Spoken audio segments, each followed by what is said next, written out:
Речиси секој трети ученик во битолските средни и основни училишта е жртва на врсничко насилство, покажаа прелиминарните резултати од научното истражување на тројца професори од Правниот факултет во Битола, во кој беа вклучени и други експерти.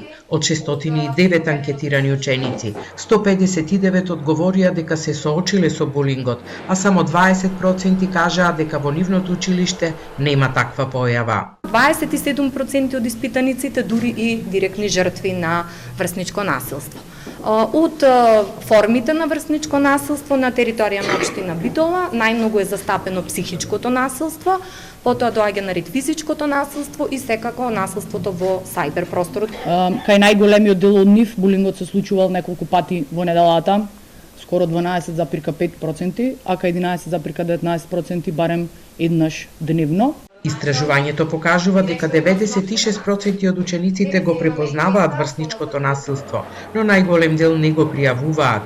Стручњаците велат сега треба интензивно да се работи на намалување на оваа појава. Кога едно дете ќе се научи агресивно да го води животот, да се однесува со агресија во основното и во средното училиште и да не поминува, да поминува без некои особени казни, ако не е санкционирано ова однесување и некако ставено до знаење дека тоа не е во ред, после тој поединец кој ќе стане возрасен, тоа ќе продолжи да го практикува во бракот, во партнерските односи и ќе продолжи да го практикува во работните организации. Тимот кој работеше на истражувањето вели дека следи детална анализа на податоците, а потоа со сите релевантни страни ќе се изготви локална стратегија која ќе биде применета во училиштата во Битола.